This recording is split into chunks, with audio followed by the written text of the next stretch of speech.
Joining us now, Dave Brat, Dr. Dave Brat, Congressman, Republican, 7th District of Virginia.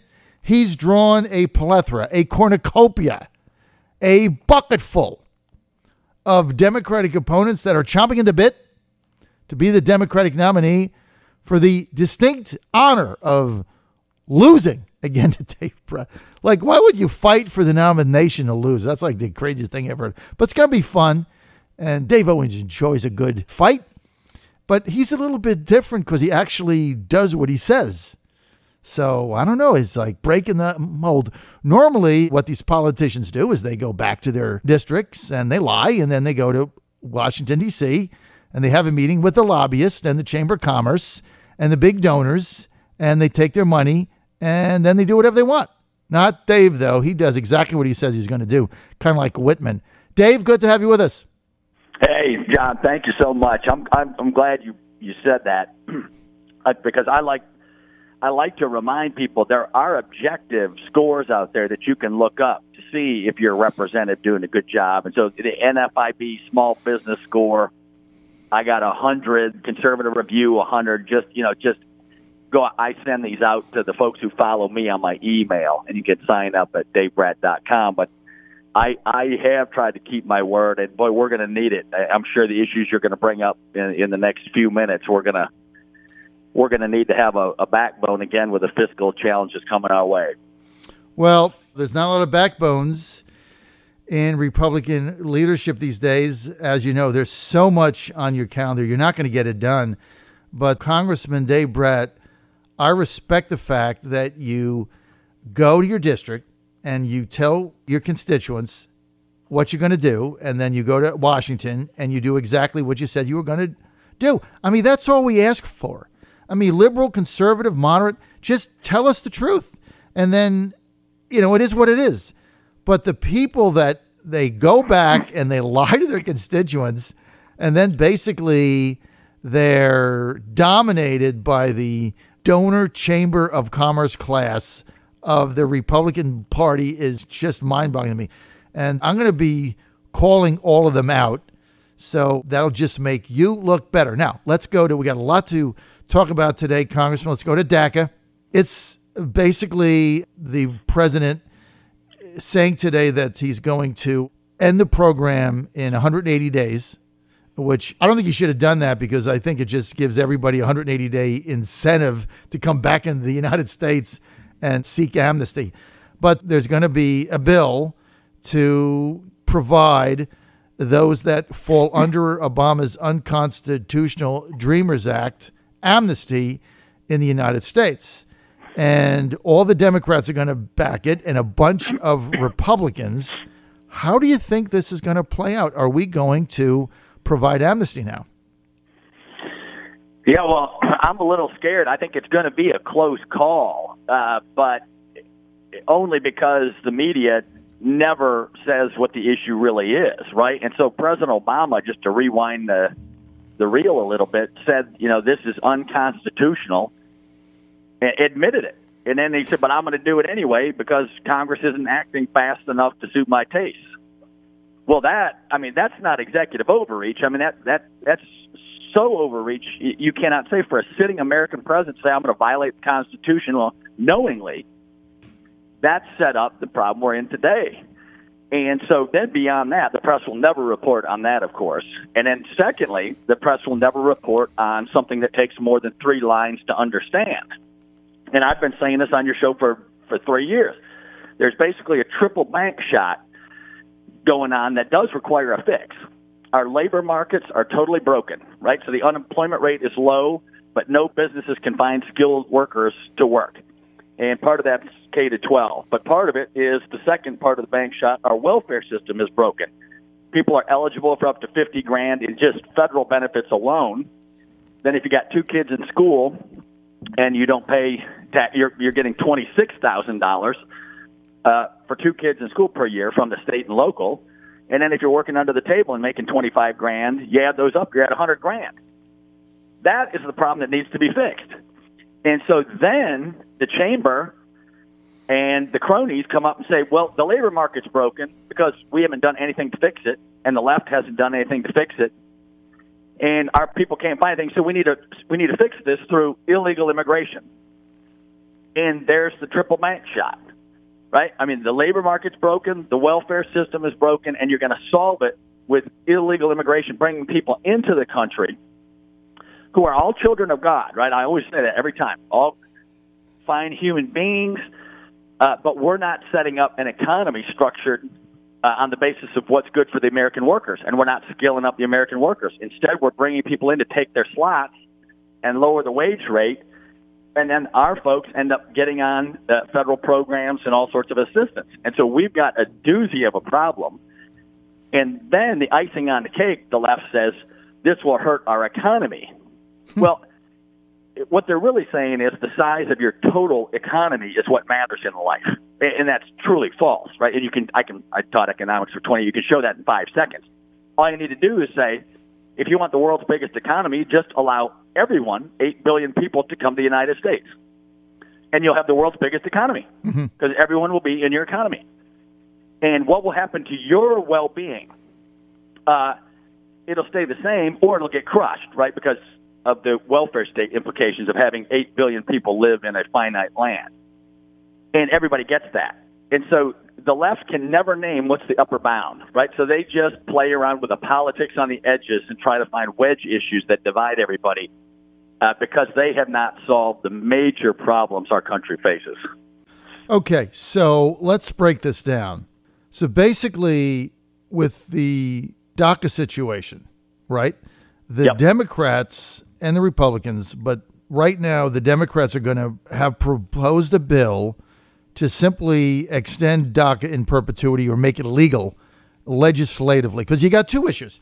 You've got Obama's unlawful executive order. And Congressman Brat, you pointed out, and I said this on CNN last night, President Obama said a number of times prior to doing this, he couldn't do it because it was not legal, unlawful, unconstitutional. And then he did it anyway, okay? Right. So we've got a law, we've got an executive order that is non-lawful. And if you don't have the rule of law followed, you don't have a country, okay? So that's a separate issue. You got to deal with that. So they're looking for a legislative solution. And what the Democrats and some Republicans are saying, well, let's just make Obama's executive order legal so that everybody understands what this is. Let's just legislatively pass a law that says if you came to the United States with your parents illegally and you went through the system and you applied for the DACA stuff, we're just going to grandfather you in, right? That is what Congress is going to have to decide. Amnesty. Even though, right?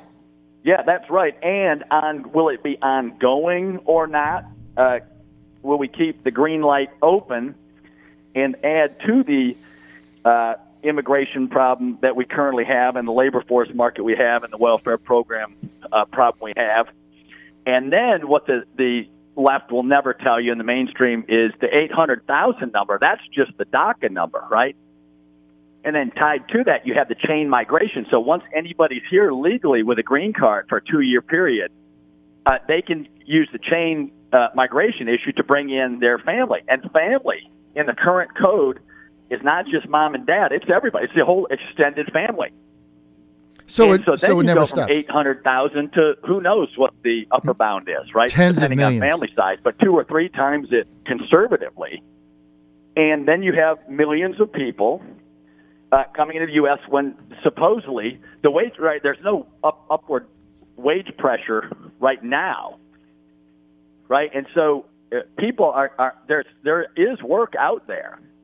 But the problem is people are leaving the workforce because of some reason. So how can you leave the workforce if things are so bad, right? It's because the welfare system must be keeping people afloat.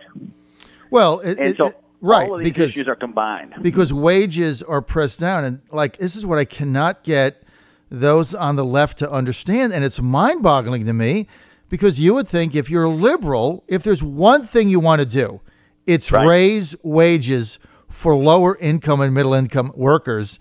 Yep. And what I said last night is I'm like, wages for middle and lower income America have been stagnant for 30 years. Stagnant. They've gone nowhere. In fact, there's some studies that say they've actually gone down. So the rich get richer. Wall Street gets bailed out. They get richer. People like Gary Cohn and his cronies, they make hundreds of millions of dollars, off the backs of working people. And so if you flood the market with cheap labor, it drives down pay rates. I mean, it's a simple economic supply and demand. It's like they can't grasp it. If you look at the numbers, Dave, 4 million foreign workers come in annually. Now, it isn't that we take in 4 million immigrants. We take in about 1 million immigrants, right? That's right off the bat. Then you got another 3 million. They come on green cards, student visas, work visas, HB-1-2 visas, HB-1B. I mean, there's a visa program for everybody, and these people are not picking strawberries. They're coming from India. They're coming from Pakistan, and they're taking middle-income computer jobs, programmer jobs, and they're making $50,000 while getting paid no benefits, while somebody else, while it's a $70,000 job, so the person making 70 can't get a raise, right? And if they leave, it's like, okay, good riddance, because now I can replace you for 50 and I don't have to pay benefits. And I can't get the liberals on TV to understand this. Why? Well, it depends who you're talking to, the cronies or the blue-collar workers. And what you saw all the way from Bernie all the way over to Trump is there are a lot on the left in labor unions, and the average person at home, they do get what's going on, and that was the vote. And that caught the left totally flat-footed. They weren't ready for that. And so that's why this will be a close call, but this isn't even an easy issue on the left. They're going to be looking at the issue you just said. What do our people back home want? Right? And then they're going to be looking at what do the check writers want. And so you were just very good on the crony class wants cheap labor, right? That's all. That's all. They don't have to pay any of the social costs. Sure. They don't just care. Get cheap labor. They maximize their profits. They don't have to pay for $26,000 for 2 kids in school per year. They don't have to pay for the welfare benefits or any of that. And so, from their vantage point, of course they want it, but the voter gets what's going on, and especially the lower income folks. They know they've been getting ripped off because their wages have been flat for about 30 years. Mm-hmm. And so that's why it'll be a close call, and it'll be money versus the people, as usual. I just got a text here from Pam in Norfolk, Virginia, who says, you are right, John. Half of the building where I'm at in Norfolk, Virginia for Anthem is full of people from India who have misplaced half my colleagues at a lower wage. I mean, this is what is not reported. And so I'm not conflating the issues, but the problem is if you go with amnesty, where does it stop? So let's get back to the legislative solution. Dave, let's get back to the core issue. There's going to be a legislative response. So what is the answer for the 800,000 so-called dreamers who have gone through the paperwork and applied for the DACA status? In your view, how do we deal with that? Well, that's what I haven't gone off on the record yet because we don't exactly know what Sessions is going to say today, right? Attorney General Sessions is going to come out, and then we're going to have to respond to see what does he say. So you want to wait? Yeah, and so the legislative response has to come in response to what's said. I get it. Dave, thanks for being with us. More information, go to davebrat.com. Keep it right here.